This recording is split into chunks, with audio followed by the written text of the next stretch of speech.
And then I'm going to turn the mic over to Rachel here. Everyone, if you just don't mind muting yourselves during the presentation, I'll go through and mute everyone too, just to make sure we don't have any background noise. But we're all thrilled to be here. Rachel, we're so glad to have you here. I've heard several people already say they've bought your book, so we're all just really excited. Thank you so much. Thanks to folks who already bought the book. That is exciting. It's also apparently available or soon to be available at all of the public library branches in San Francisco. They've ordered it for every branch. So people can check it out that way too. And actually, before I get into it, I can just say also, if you do want to buy a copy, my website, which I will share a link to at the very end of the talk, has a code for discount, so you can get a little bit of a discount from the press.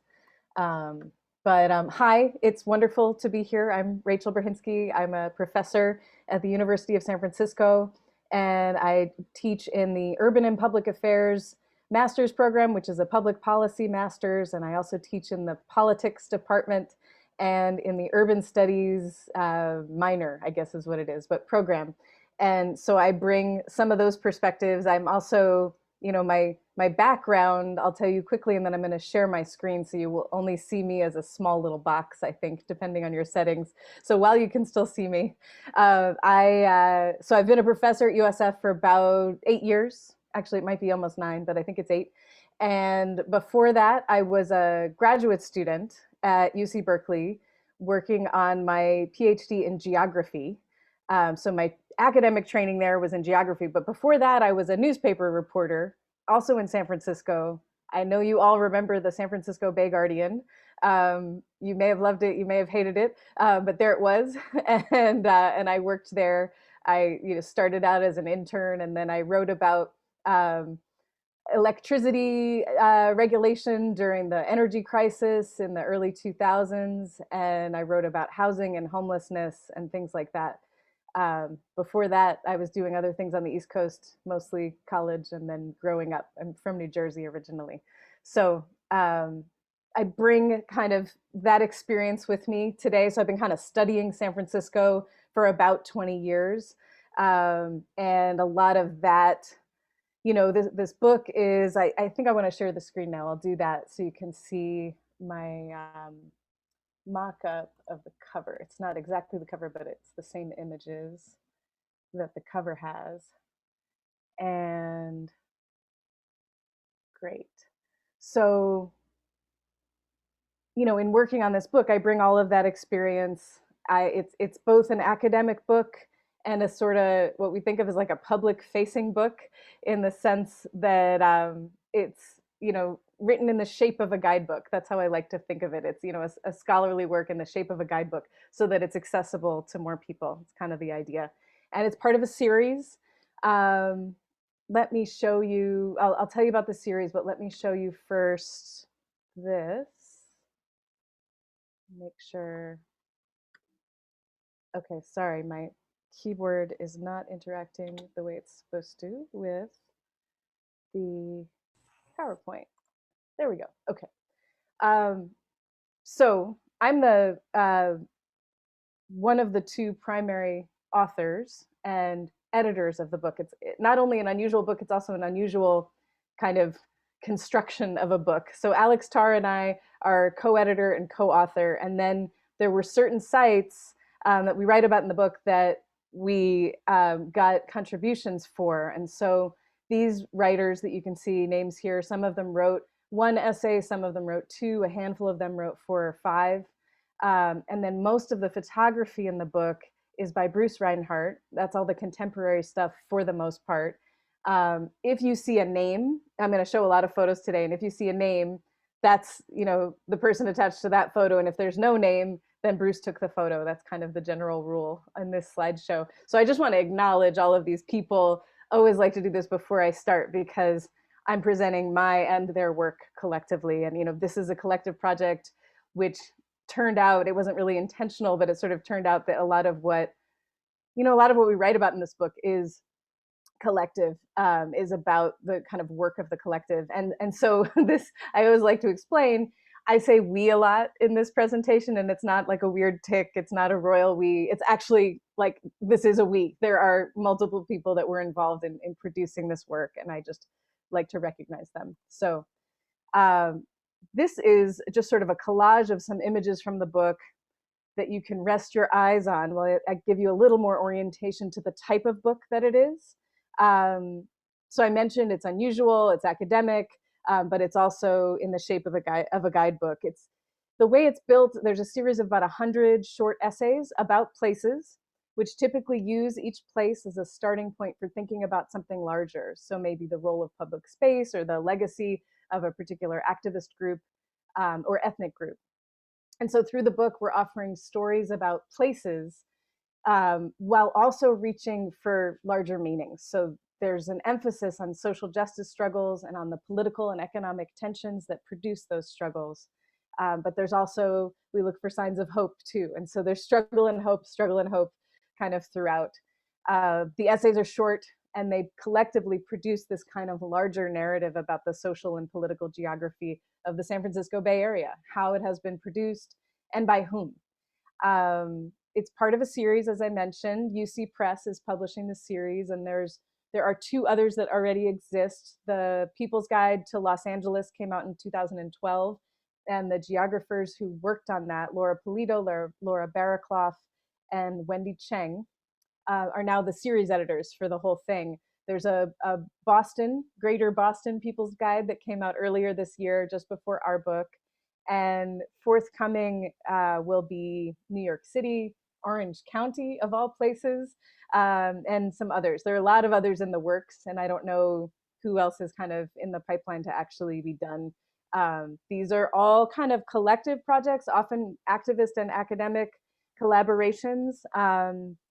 With kind of geographers in the lead. That's sort of how they're all organized. And they can take a very long time because we're all also working on other things. But it's been really fun to have this finally out. I think probably 8 years ago, around then, is when I started to talk about the idea of doing it. And so over the years, it slowly emerged.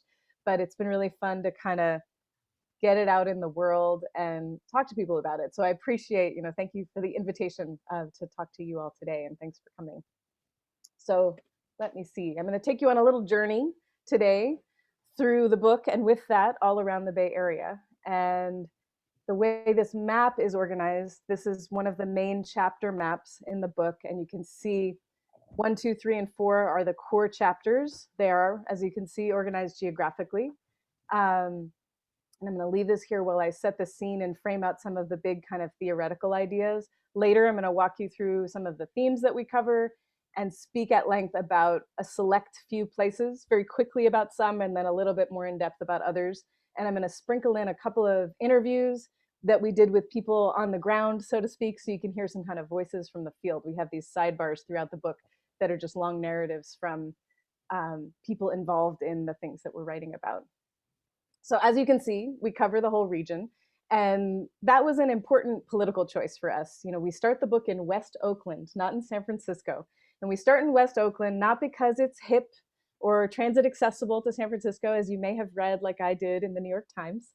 But we do that because in many ways, it's one of the historic centers, I think, for so much of what we think of as San Francisco. From intergenerational activism to the painful scars of urban change, from the historic visual culture of Victorian homes to the murals that grow and evolve with the community. So all told, West Oakland reflects really a remarkable spectrum of the Bay Area's culture and politics, its contradictions, its challenges, maybe even its hope for the future. It's a place, for example, where mid-century redevelopment devastated the neighborhood, but it's also a place where people responded by building movements calling for self-determination and community control, and that cry echoed around the world.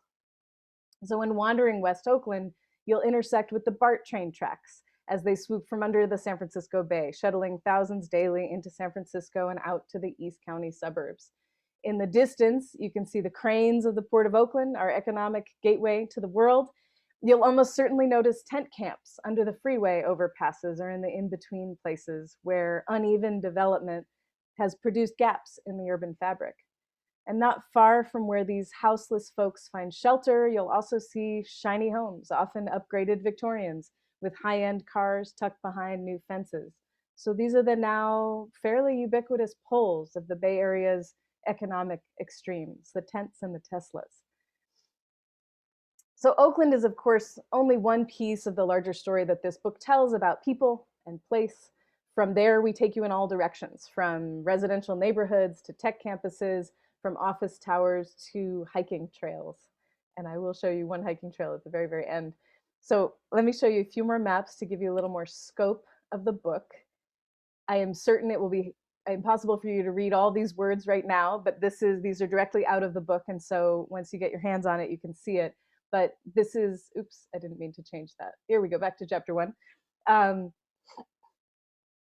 So this is the map for chapter 1, or the two maps for chapter 1, to kind of give you the scope of the area that we cover. And as you can see, there's one kind of full region map of the whole East Bay, and then one zoomed in map to give you a little more detail on some of the sites that are clustered together. I hear echo. Okay, maybe the echo's gone. Good. And I will show you the others. So chapter 2, notice chapter 1 was the East Bay. Chapter 2 is the South Bay and Peninsula.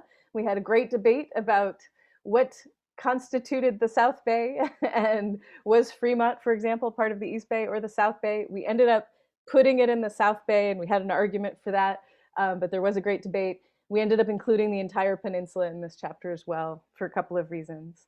And these are often some of the sites that are most surprising to people, particularly San Francisco folks, but I don't know where you all are from originally, or where you've been in your lives. So you may or may not be surprised. But this is the South Bay. Then we go up to San Francisco, which is our biggest chapter, and there's a lot more that I wanted to squeeze in, but there are limits to physical books. And so we made our decisions based on a couple of different reasons. We're thinking about particular categories. We were influenced by certain political movements happening at this time. But there's a lot more. In some ways, the book is an example of a way of thinking about geography and about politics and about history. And so it's about these places, but it's also about how to find these places yourselves. That's actually a huge kind of piece of the argument that we make throughout, is trying to share this kind of way of walking through the world, or moving through the world.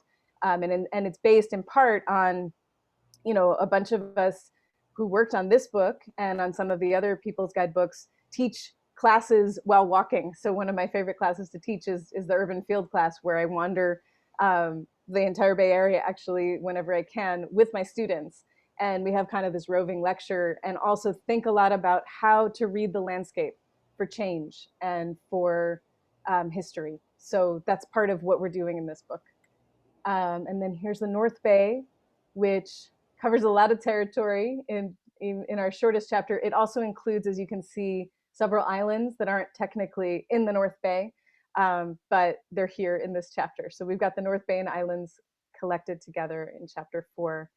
And there is also a thematic tour chapter. I'm not going to get into that today, but it organizes the sites of the rest of the book by theme.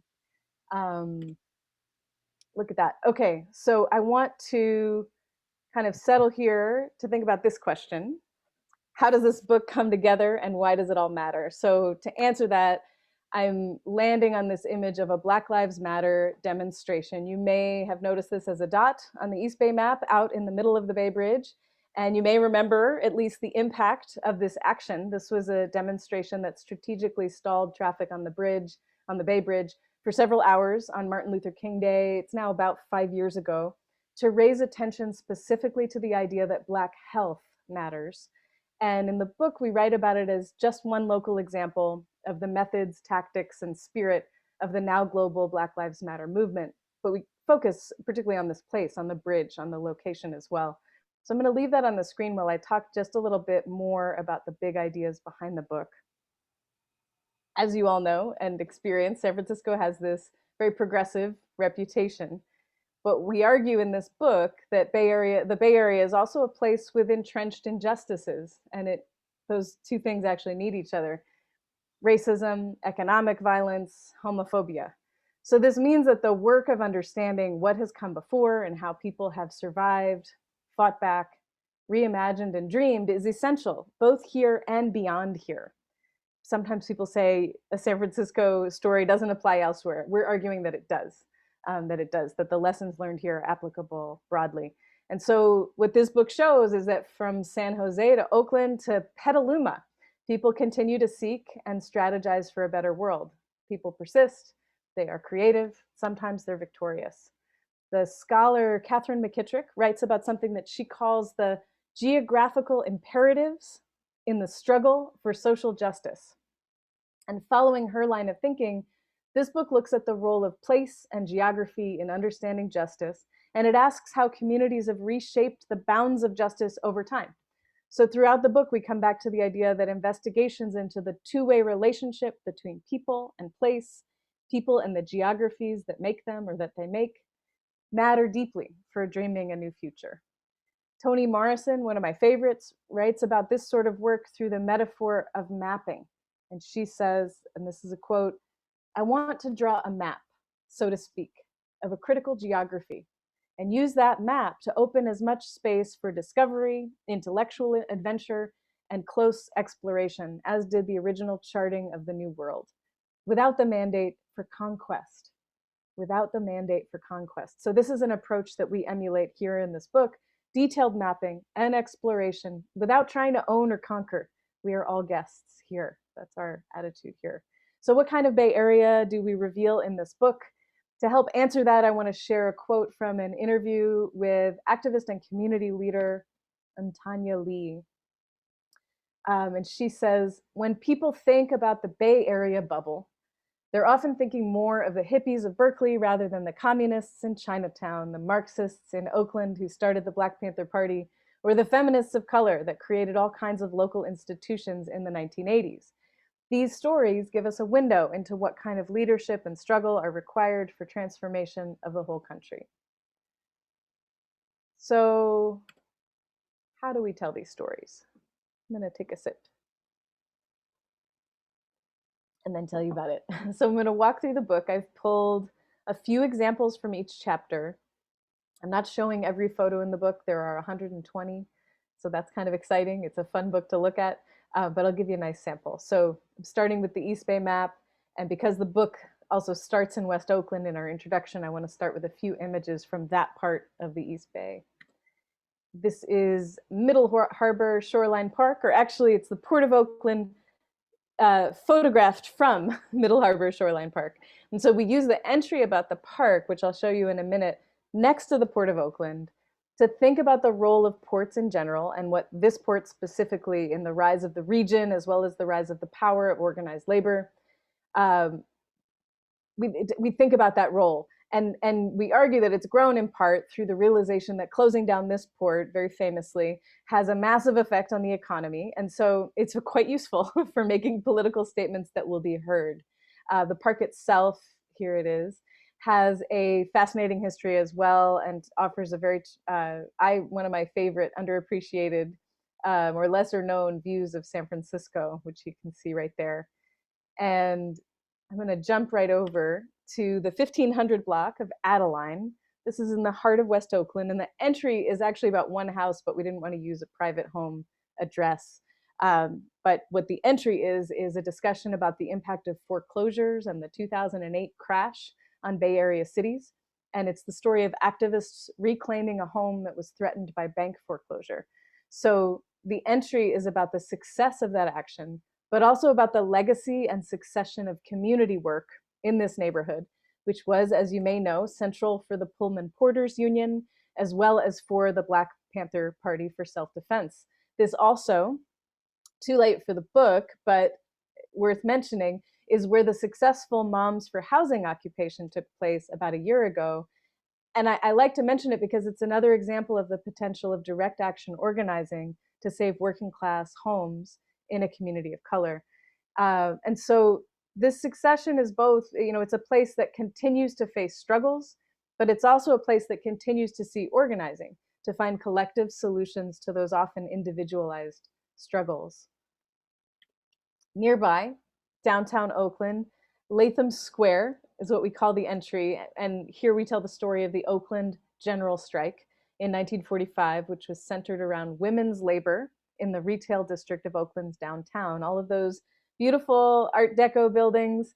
I think you know what I'm talking about. When I see them, I think about the labor struggles of the post-war period, because they were really central to that time. This historical photo shows strikers gathering in front of Conn's, which is now the Rotunda office building. Okay, these images go with the entry on the Frances Allbrier Community Center, and you can see her in that photo towards the top, holding the picket sign, "Don't buy where you can't work." And this site tells the story. I'm going to give you a little longer story on this one. Tells the story of one woman, but it's also about the neighborhood in which she was central. Her migration to South Berkeley from Alabama and the racial and gender barriers that she broke through offer a really emblematic story of post-war struggles in her neighborhood and in the region at large. She was the first African American to run for city council in Berkeley in 1938, and she was the first Black woman welder, very first at the Kaiser Shipyard in Richmond.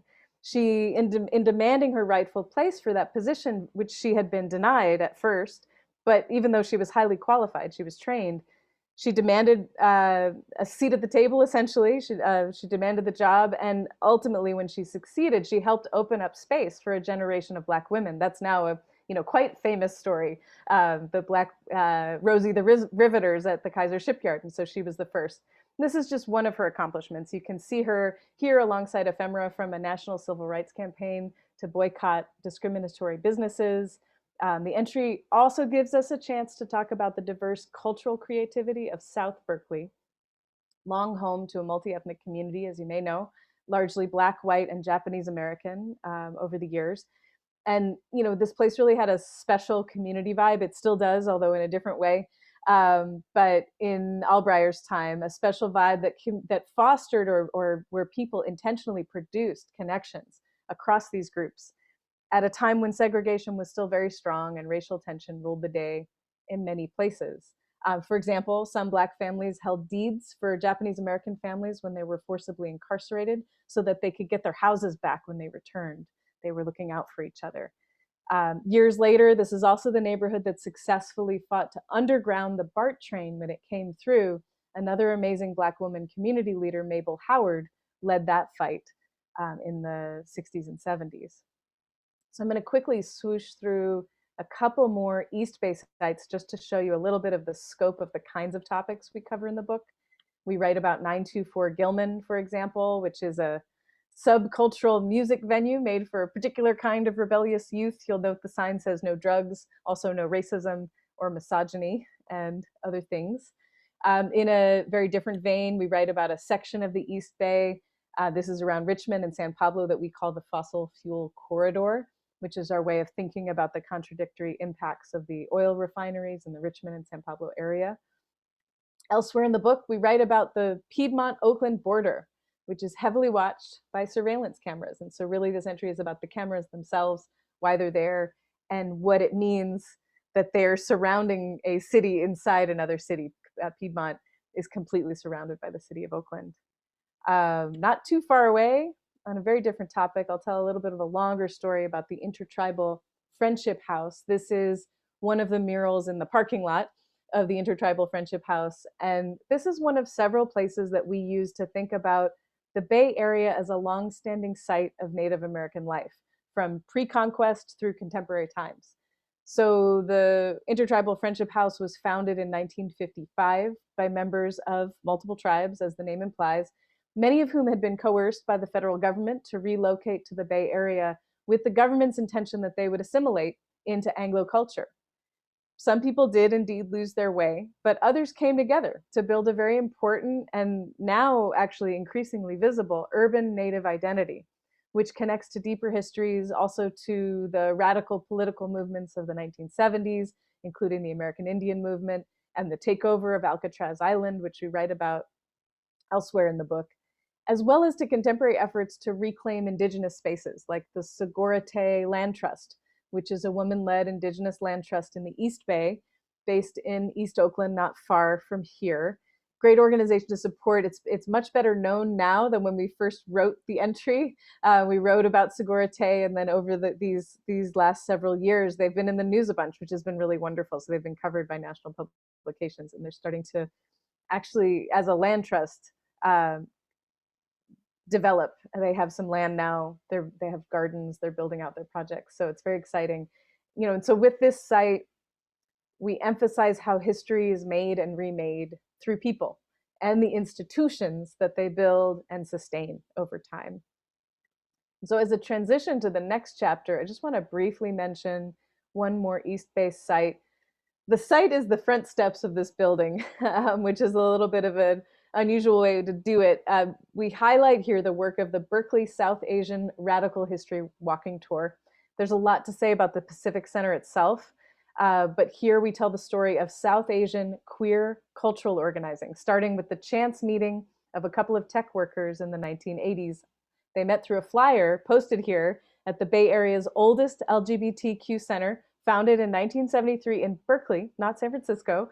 And the organization that they created after they met, Tricone, is believed to have been the first formal South Asian or Desi LGBT identified organization in the world. And it's a foundational story for the walking tour and the leaders of the walking tour in this picture. That's Anirvan with his opening his bag to pull something out for folks. So that links with the chance meeting of the tech workers, links me down to chapter 2. And I'll just show you this map again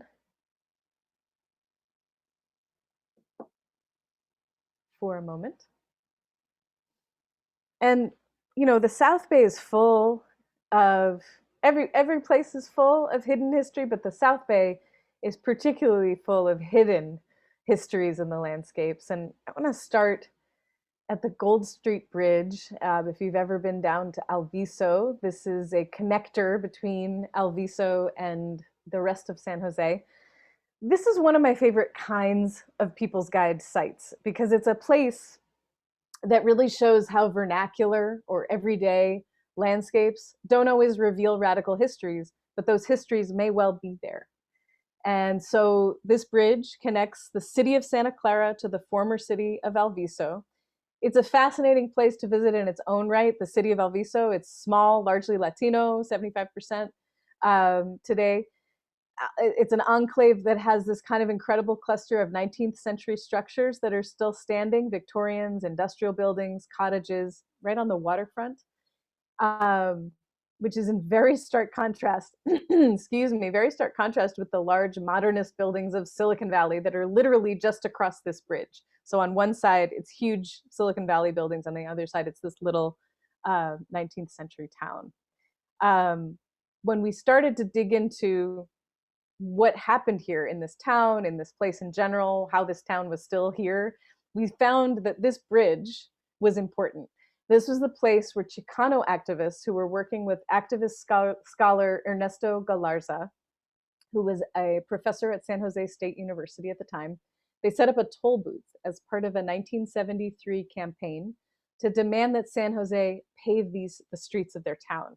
And so in the book, we tell the story of how the city of Alviso went from being a Santa Clara boomtown to an underdeveloped enclave, home to a succession of immigrant groups and eventually largely home to Chicano families. That's when the toll booth activism took place. I've got a picture of it from the Mercury News, I believe. And, the toll booth was not intended to raise significant funds, but instead to draw attention to the disinvestment that was the norm in the city, which had been incorporated into the sprawling city of San Jose 5 years earlier in 1968. So the street paving was one visible issue, but of course it was just the tip of the iceberg, with housing, health, jobs, and other concerns at the top of the agenda. Meanwhile, today Alviso is sinking. The town is sinking, in part because of the historical overdrawing of groundwater for agricultural and industrial uses. And if you go wander around there, like I did actually just this weekend, it was a great place to take a walk and kind of understand the landscape. You'll see the impact of all of these things. So in other parts of the South Bay, we talk about housing justice, which is not always a topic that people associate with Silicon Valley. And so here's one story. This is the Lawrence Tract. And, as you may know, many mid century subdivisions across the South Bay and across the country were consciously designed to be segregated, very specifically. That's what the developers and realtors believed would sell best, and it is what certain people wanted to buy. But this place was explicitly designed to be integrated. Back in the 1920s, the Palo Alto Chamber of Commerce had tried to formally segregate the city. They didn't succeed. 25 to 28 years later, the Palo Alto Fair Play Council led the development of this new neighborhood as 1/3 African American, 1/3 Asian American, and 1/3 white. Here is a map from the original plan. And so the carefully calculated integration has faded with time, but the history here is really worth revisiting, particularly in the ways that it represents solidarity across groups.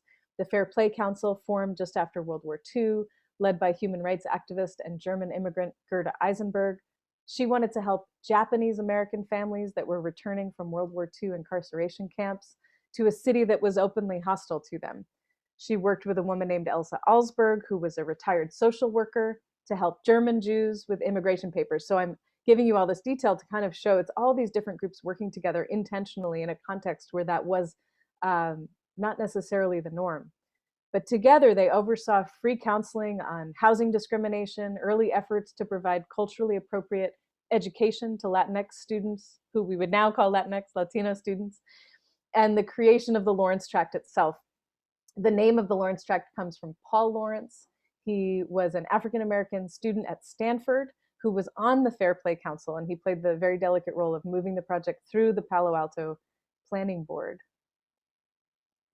So across the South Bay, we talk a lot about labor, several different kind of angles on labor. I won't go in depth, but I'll just show you a couple.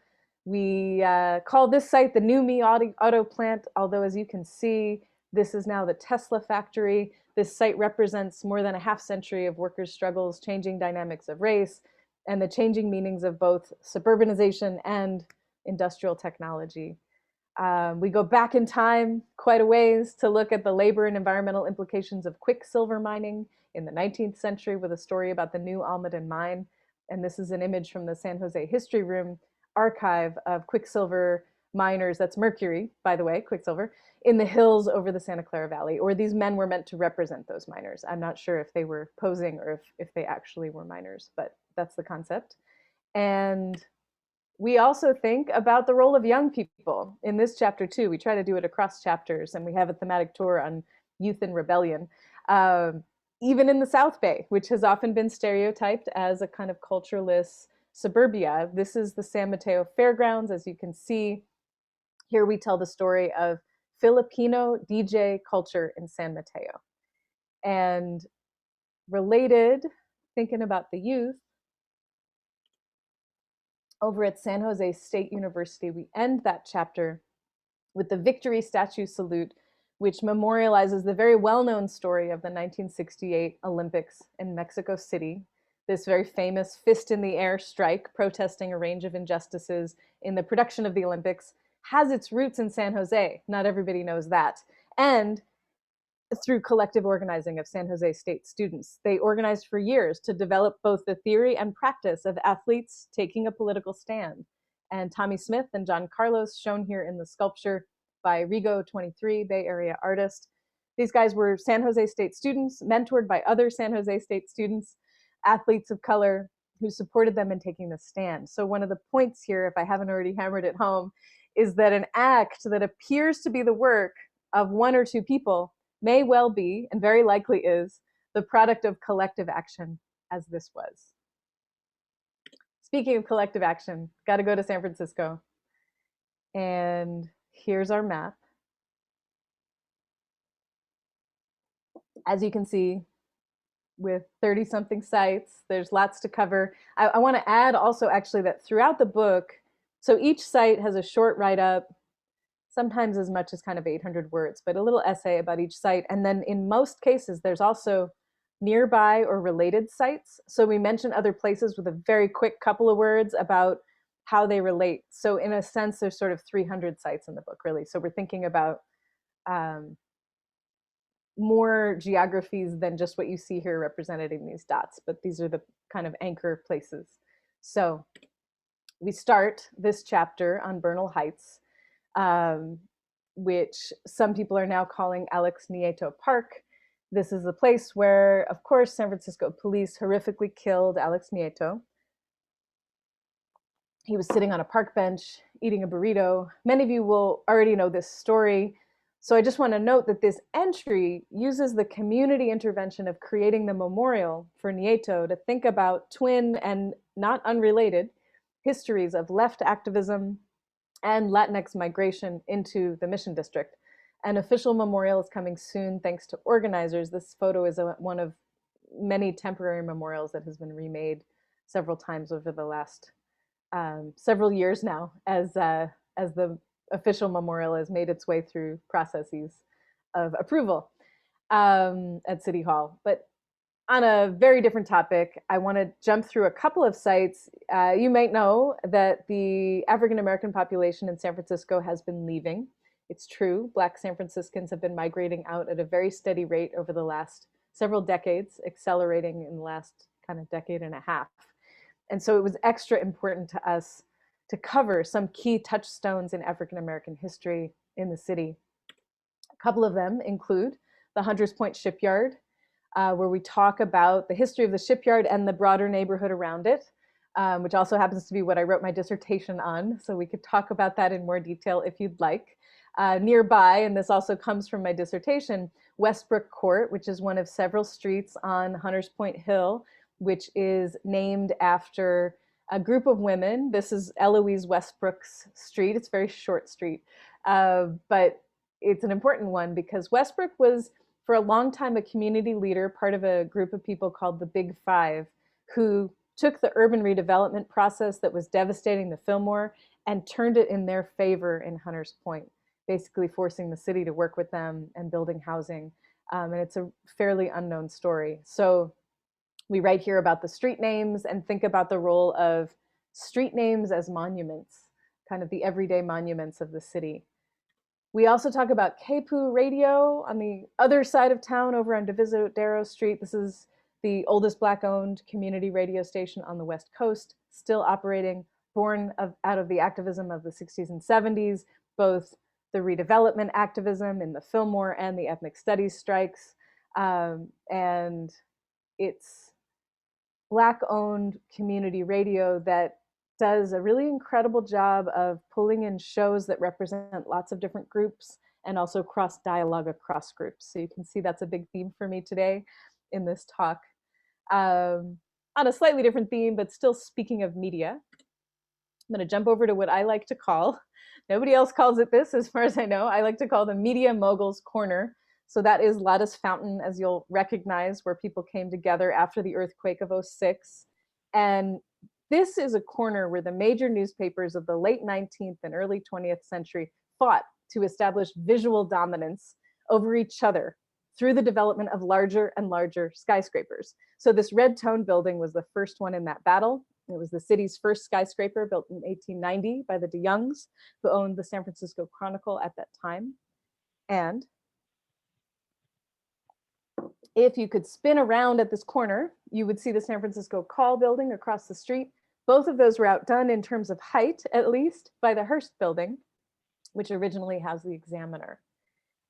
And that power struggle, you know, a lot of the book is about activism, but a good part of the book as well is about consolidation of capitalist power through the mobilization of capital itself and through the mobilization of ideas. And so the media is very important in thinking about how power works in the Bay Area. We cover quite a few places that may be familiar to San Franciscans, like the International Hotel, a very famous site of decades-long struggle over displacement of seniors, mostly Filipino seniors. It's really one of the historical touchstones for both the affordable housing movement and for Chinatown specifically. And we also take on fairly familiar topics, but with new approaches, I think. So we're back in the Mission now. We're on the corner of Dolores and 16th Street, and this is the site of the beginning of the Trans March. And this is an example of a site in our book that's not a single place, but it is an event that actually creates both metaphorical and literal space for people, for trans people. And so I have a reflection here from Cecilia Chung, co-founder of the Trans March. She says, up until that point, we really didn't have any space that we could claim. We said, why do we have to wait until somebody dies before we show up? We were thinking about celebrating, creating a new space. Now Trans March has become its own animal. Even if we didn't step up to organize, it would still happen. And she's talking about the creation of the event, which is now 15, maybe 16 years old at this point. She went on in the interview to talk about how taking up space in the street in this particular way has produced a whole series of other things: institutional support for a trans district, cultural district, funding for healthcare, things like this. So sometimes people say, you know, what do marches do? This one has had a really clear material effect on people's lives. I want to close this chapter. Did I just hear a sound? Was someone trying to say something? Maybe not. Okay. So I want to close this chapter, and I can see time moving along, so I'm going to go very quickly through this last part. With a couple of sites in San Francisco that are centered around the themes of power and surveillance. I actually won't really talk about this one. The place, of course, is familiar to you, Civic Center and UN Plaza. But we have a slightly different angle on what we think matters here. I can tell you about it in the Q&A if you want to talk about it. On the other end of Market Street, this is the AT&T building, and we write here about room 641A. And this is a room in this building on Folsom Street where it was revealed some years back that there is a secret surveillance node where our digitized information is routed and can be read with the blessing of Congress. So in this entry, we talk to you about the ways that your data, and even this Zoom experience right now, is being captured and watched. We also use the entry to talk about the open source software movement, which shows how tech is not always about top-down power. And we write about the Bay Area as an important site of the early development of the open source software movement more generally. And I can talk about that more also later, but I want to jump to the North Bay so that we have a little bit of time for discussion before we close. So this is the North Bay. It does sound like someone has unmuted themselves accidentally maybe, and so check that you're muted. I hear little clicks. Let's see, chapter 4, North Bay. And I don't, we don't have time for a very deep dive into the North Bay, but so I chose one theme to highlight. People often associate the North Bay with nature, and not surprisingly, that's one key theme for us as well, but we treat it often in some unexpected ways. For example, we go to the Tamales Bay trailhead to talk about labor and land use struggles. We go to the Farallon Islands, which has a troubling toxic history. We talk about the legacy of nuclear waste dumped from the Hunters Point shipyard there. We go to China Camp, and this is a place that represents a really important intersection of Chinese immigrant history and environmental and labor struggles. I'd like to share on its significance a quick quote from Rennie Young. And she's the director of Chinese Whispers and has done a lot of work to preserve the history rather than the mythology of China Camp. She says, you hear about the railroad, you hear about the mines, you hear about laundry and restaurants, but somehow Chinese maritime history has been this hidden story. And there's a strong relationship between the loss of this history and the loss of the landscapes where these events happened. There were other Chinese camps in this area, and they were all burned down by arson. So even so, Rennie Young and others have done a tremendous amount of work to preserve the history of this place and other places like it, and they retell the stories in very creative ways. I want to close here with an image from the Albany Bulb, which is the former landfill that has been over the years an open space that inspires creativity, a home to the houseless, and now a formalized part of the East Bay Park system. And I want to share one more quote here from Susan Moffett, who runs an organization called Love the Bulb. And this quote expresses something meaningful, I think, about the way that places become embedded with history and why we should continue to excavate those place-based histories. She's speaking about the Albany Bulb itself, but the metaphors here apply more widely. Here's what she says. She says the bulb kind of holds up a mirror to the urbanization that has happened around the bay. Everything that got torn up in order to make room for change in the urban fabric got dumped out here. It's where the waste created in the process of development is made visible. When we build something new, we forget about the old stuff that has to go away. But the chunks of highway and bathroom tile and pieces of rebar sticking out here remind us that there is no away. And while not all places, this is now me, and you can see my contact information here while I just wrap up. While not all places have such visible remnants of the past, like rebar and bathroom tile at the Albany Bulb, the story of the Albany Bulb reflects this larger need that we have to excavate to understand what really constitutes the ground that we're standing on. How did we get here? Who claimed power along the way? And what are the implications of that claiming in the landscape and in our lives? Are we more or less unequal now? And how can we change that for the better? So sometimes the answer is in the histories that we walk across every day. Each place is a story. That's how I think of it. Each place is a story. And each story opens up a broad set of questions that you can take in many directions, virtually or literally. And so I want to just leave you with the idea that the ongoing study of the relationship between places and people, I think, can teach you a lot about where you are, of course, but also who we are collectively and how to move through difficult times, perhaps a lot like the ones we've been experiencing lately and right now. So I want to thank you for listening and for your interest in the book. And we do have a little bit of time for questions. I'm going to unshare my screen so that I can see you.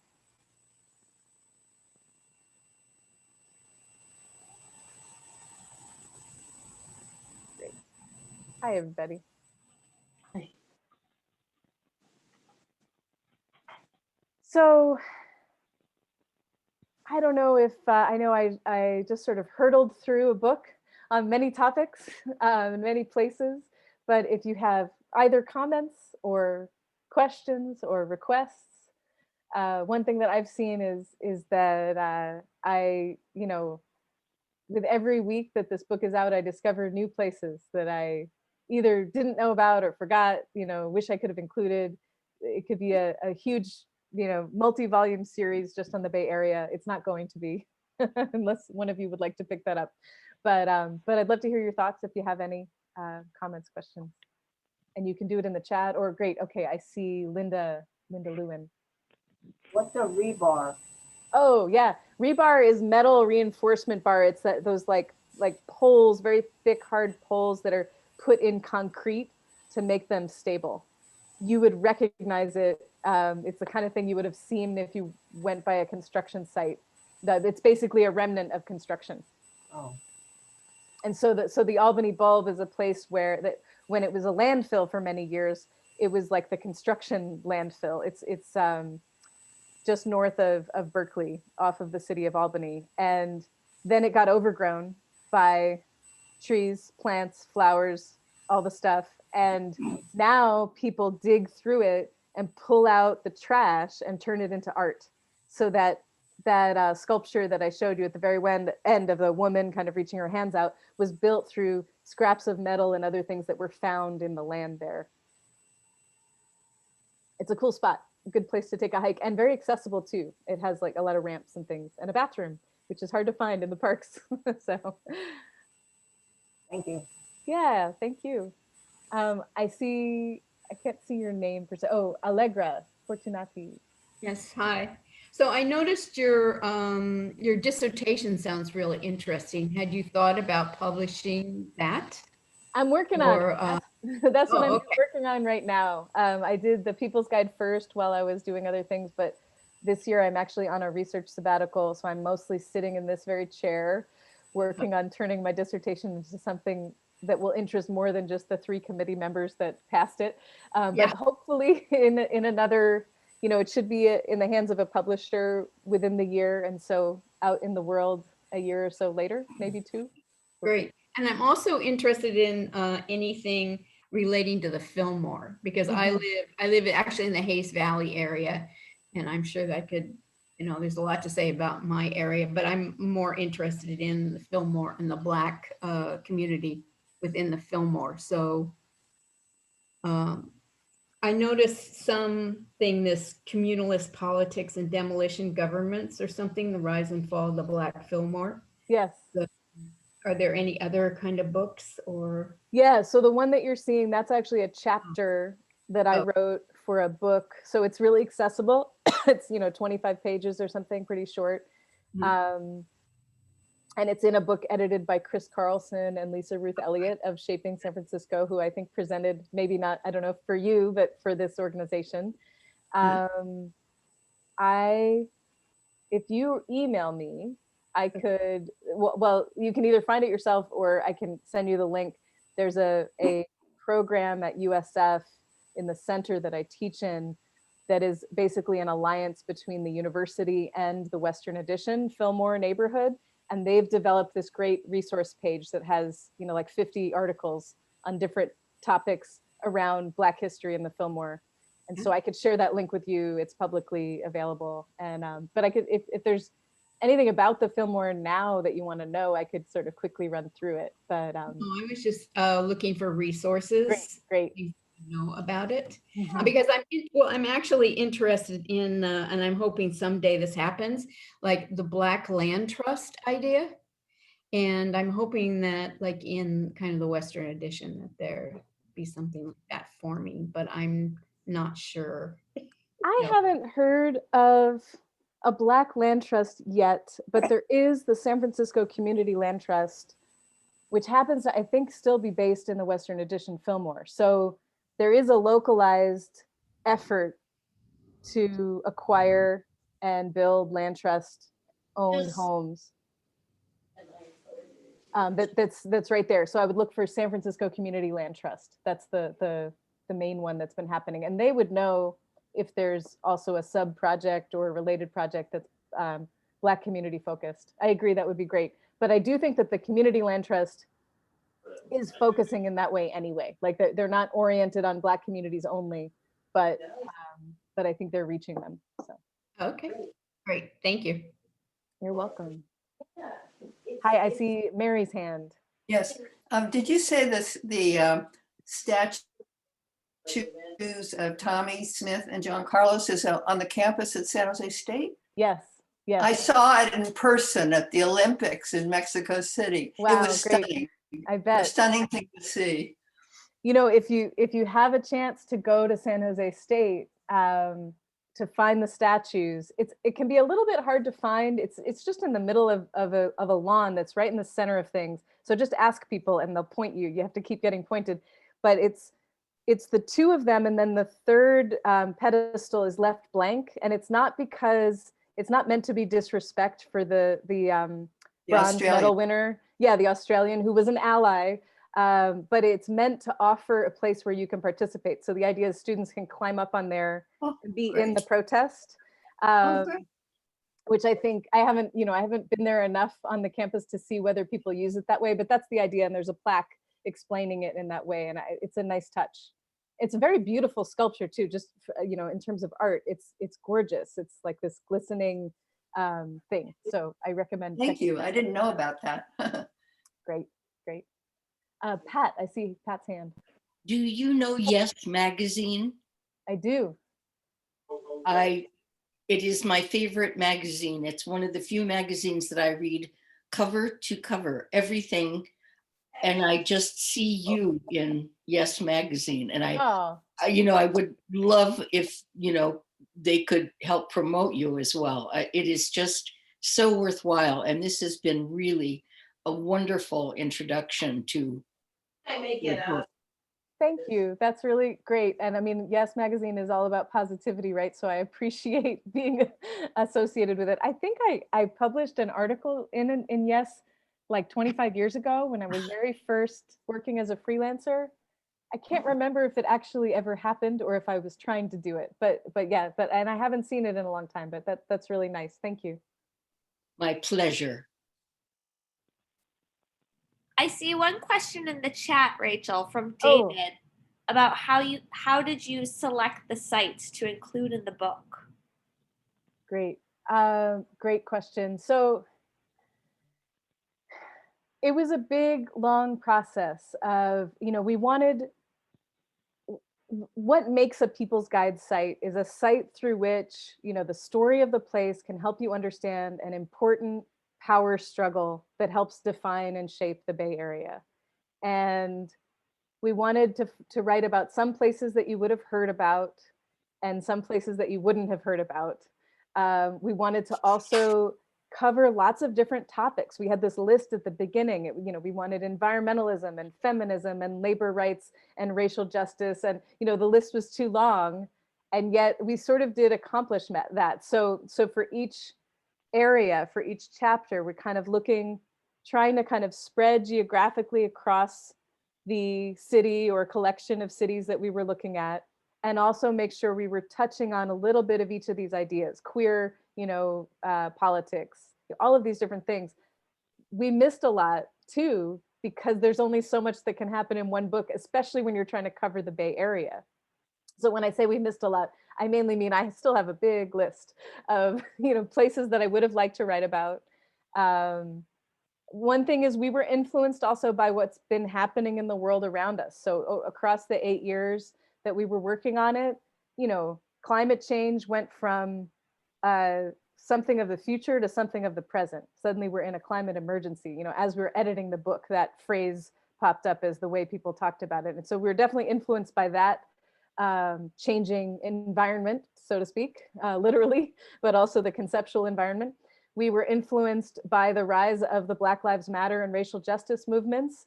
And so we lean in that direction probably a little bit more than other topics across the book, because we just felt like it was urgent. And that's, but we also wanted to talk about the intersections. I guess this is another thing that we were looking for: sites that represent the intersection between groups, places where people came together or tried to solve problems, to fight repression together. And whether or not they were successful, that effort, I think, is really important to document and try to understand. How do people bridge the apparent divides? So those are some of the ways we thought about choosing sites. I see a question.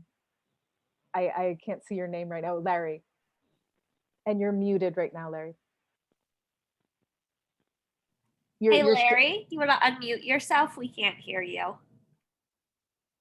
You've done a beautiful job with a small city.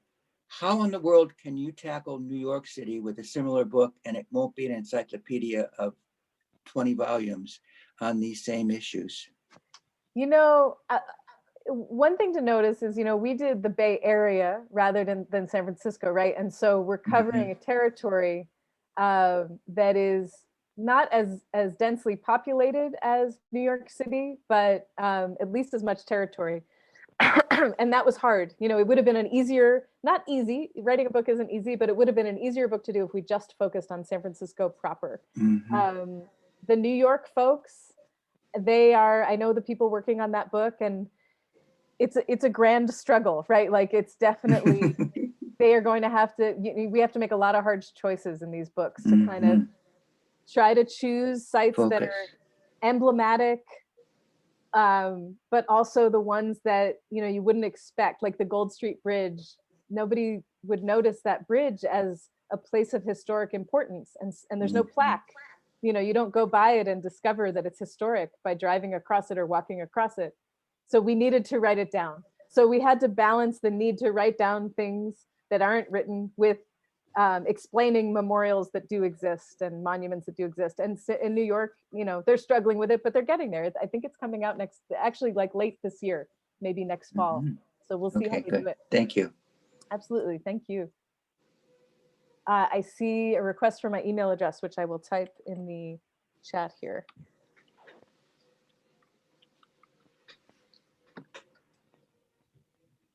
And if you want to, if you do want to buy the book and you want that discount that I mentioned, which I think is 30% off, it's through my website, and I'll write that here too.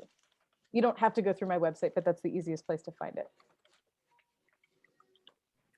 I can include all this information too in the post follow-up email where we'll have Rachel's website, where the recording will be, so you'll know where to buy the book. And then, Rachel, do you think you could email me the Fillmore link as well, and I can include that Absolutely. I'll where do all that. those articles could be? Great. That'd be great. Mhm. Well, thank you so much for this. This was really Brilliant. a rich session, and Mhm. there is so much poetry in it too, which I love that about activism, this poetic nature of it. And thank you for sharing it in both a poetic way and this visually beautiful way too. Thank you. And all this information. It was really great. Thank you all for being here. I know we're a little over time, so I just want to be respectful of everyone's time. All Thank right. you so much. Absolutely. Thank you all. Thanks for having me. Great to see your faces and names for the people whose faces I can't see. And hope to see you in real life sometime, not too far in Ciao. the future. Take care of yourselves. Bye-bye. Thank Bye-bye. you. Very Thanks, good. everyone. Thanks, Sarah. Thanks a lot.